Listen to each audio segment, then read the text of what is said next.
அனைவருக்கும் அன்பு வணக்கம். அன்பார்ந்த தமிழக வாழ்வுரிமை கட்சியினுடைய தோழர்களே, நாம் இங்கே கூடியிருப்பது ஈழத்திலே நடந்த இனப்படுகொலைகளுக்கு நீதி கேட்டும், செம்மணி மனித புதைகுழிகளுக்கு நீதி கேட்டும் இங்கே கூடியிருக்கிறோம்.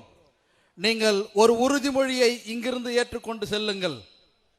ஈழத்திலே நடந்த இனப்படுகொலை தமிழ்நாட்டிலே நடத்துவதற்காகவே பாசிச பாஜக அரசு திட்டமிட்டு தமிழ்நாட்டிலே வட இந்தியர்களை குடியேற்றிக் கொண்டே வந்து கொண்டிருக்கிறது. ஈழத்திலே நடந்த இனப்படுகொலையின் காட்சிகள் உங்களுக்கு தெரியுமா? கொதிக்கிற தாரை எடுத்து பெண்களின் மார்பிலே ஸ்ரீ என்கிற சிங்கள எழுத்தை எழுதினான் சிங்களன். அவன் சொன்னது ஒரே நாடு, ஒரே மொழி, ஒரே தேர்தல். அதையே தான் தூக்கி கொண்டு வந்திருக்கிறது பாஜக. நீங்கள் நினைவில் கொள்ளுங்கள், தமிழ்நாட்டிலே இந்தியை நாங்கள் திணிக்க முடியாது என்றால் நேரடியாக நாங்கள் இந்திக்காரர்களை திணிக்கிறோம். உங்களால் என்ன செய்ய முடியும் என்று கேட்கிறான் பாஜக. உங்களால என்ன செய்ய முடியும் கேட்கிறான் ஒன்றிய அரசு. இவனை திருப்பி அடிக்க வேண்டாம், விரட்டி விரட்டி அடிக்க வேணாம். தமிழ்நாட்டினுடைய வேலை போச்சு, தமிழ்நாட்டுடைய வாழ்க்கை போச்சு, தமிழர்களுடைய பொருளாதாரம் போச்சு, எல்லாம் போச்சுன்னு அழுதுகிட்டு இனியும் உட்கார்ந்து இருக்க போறோமா? இல்லை, இவங்களை ஓட ஓட தமிழ்நாட்டை விட்டு அடிச்சு விரட்ட போறோமா? அதான் நமக்கு முன்னால் இருக்கிற கேள்வி. ஈழத்திலே பெண்களை பாலியல் வன்கொடுமை செய்தான் சிங்களன், இந்திக்காரனும் அதே தான் இங்க செய்யறான். ஈழத்திலே பெண் குழந்தைகளை சித்திரவதை செய்து வன்புணர்வு செய்து பாலியல் வல்லுறவுக்கு ஆட்படுத்தப்பட்டு படுகொலை செய்து சிதைத்தான் சிங்களன், அதே தான் இந்திக்காரன் இங்கே செய்கிறான். எண்ணற்ற வட இந்திய குற்றச்செயல்களிலே ஈடுபட்ட குற்றவாளிகள் தமிழ்நாட்டிலே இங்கொன்றுமாக அங்கொன்றுமாக இருக்கிறார்கள் என்ற நிலை மாறி எங்கு பார்த்தாலும் குற்றச்செயல்களில் ஈடுபடுகிற வட இந்தியர்கள் இங்கே இருக்கிறார்கள் என்கிற நிலை வந்துவிட்டது. வேலையிலிருந்து வெளியேற்றினா, நிறுவனங்களிலிருந்து வெளியேற்றினா, நாத்து நர்ற இடத்துல இருந்து நம்மளை வெளியேற்றிட்டான். அப்படின்னா நாமெல்லாம் அகதியா எங்க போறோம்? ஈழத்தில் இருக்கிற மக்கள் பல்வேறு நாடுகளுக்கு அகதிகளாக போனதை போல உலகெங்கும் பரவி ஏதிலிகளாக இன்றளவிலும் நின்று கொண்டிருப்பதை போல தமிழ்நாட்டை விட்டு நாமும் அகதிகளாக எங்க போக போறோம்? கர்நாடகா போக போறோமா? முடியாது. ஏன் முடியாது? அவன் தண்ணியே தரமாட்டேங்கிறான், உனக்கு தங்க எங்க இடம் கொடுப்பான்? அவன் தண்ணியே தரமாட்டேங்கிறான், உனக்கு தங்க இடம் கொடுப்பானா? சரி வேணாம், ஆந்திராவுக்கு போனா விடுவானா? அவன் எப்படியா விடுவான்?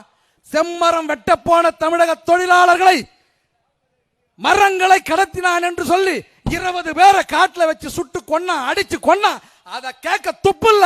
அவன் எப்படியா உனக்கு தங்க இடம் கொடுப்பான்? அவனும் கொடுக்க போறது இல்ல. சரி விடு, கேரளாவில் நம்மளுக்கு இடம் கொடுக்க போறானா? அவன் எப்படியா கொடுப்பான்? முல்லை பெரியாற்றிலே தண்ணீர் வந்தால் 5 மாவட்டங்கள் நெல் போகம் அமோகமா விளையும். தமிழ்நாட்டுக்கான நெல்லை, தமிழ்நாட்டுக்கான அரிசியை நாமே உற்பத்தி செய்ய முடியும். அந்த நிலையில முல்லை பெரியாறுல இருந்து தண்ணி தரக்கூடாது என்று முல்லை பெரியாறு அணைக்காகவே பிரச்சனை செய்து கொண்டிருக்கிற கேரளாக்கார உனக்கு இடம் கொடுக்க போறானா? கொடுக்க போறதில்ல. கடைசியில உன் வழி என்ன? கடைசியில உன் நிலைமை என்ன? இந்த மெரினா கடற்கரையிலே தமிழ்நாடு முழுமைக்கும் இருக்கிற இந்த கடல்ல தான் ஊழ்ந்துதான் சாவ போறோமா? கடல்ல ஊழ்ந்துதான் சாவ போறோமா? இல்லை இல்லை, அது ஒன்றிய அரசின் சூழ்ச்சியாக இருந்தாலும் சரி, இல்ல 26 நாடுகள் ஒன்று சேர்ந்து ஈழத்திலே படுகொலை செய்தது போல சர்வதேச நாடுகள் ஒன்று சேர்ந்தாலும் சரி, ஒட்டுமொத்த தமிழ்நாட்டு கூட்டமும் அத்தனை பேரையும் ஓட ஓட விரட்டும் என்பதற்கான எச்சரிக்கை மணிதான் இந்த ஆர்ப்பாட்டம். அதற்கான எச்சரிக்கை மணிதான் இந்த ஆர்ப்பாட்டம். தமிழ்நாடு முழுமைக்கும் இருக்கிற தமிழக வாழ்வுரிமை கட்சியின் தோழர்களை இங்கே வரவழைத்து ஆர்ப்பாட்டம் நடத்தி இருப்பதற்கான காரணம் என்ன தெரியுமா?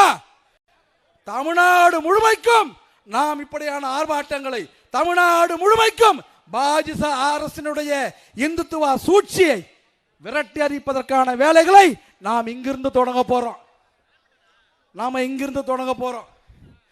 யோசிச்சு பாருங்க, என் 11 வயசு பொண்ணு பள்ளிக்கூடத்துக்கு போயிட்டு வந்துகிட்டு இருக்கு.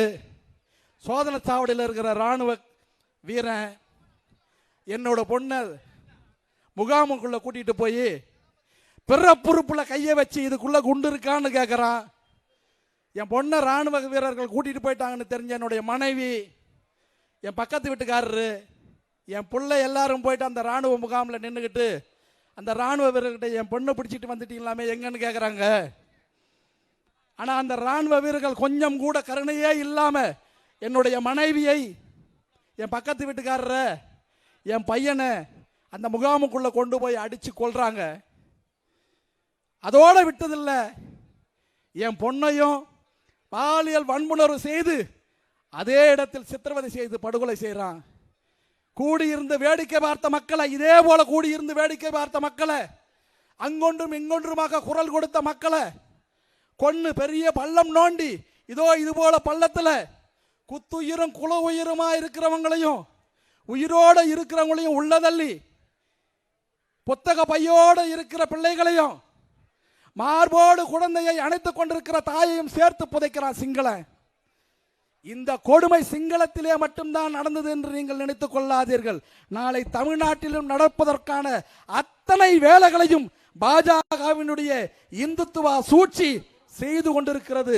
எனவே அன்பார்ந்த உறவுகளே, நீங்கள் இந்த ஆர்ப்பாட்டத்தில் கலந்து கொண்டதோடு விட்டுவிடாமல் தமிழ்நாடு முழுமைக்கும் இதை ஒரு விழிப்புணர்வாக கொண்டு சென்று அனைத்து மக்களுக்கும் உணர்வேற்றி சூடேற்றி வருங்காலத்தில் வட இந்தியர்களின் அத்தனை சூழ்ச்சிகளையும் முறியடிக்க வேண்டும் என்று கேட்டுக்கொண்டு விடைபெறுகிறேன். நன்றி, வணக்கம்.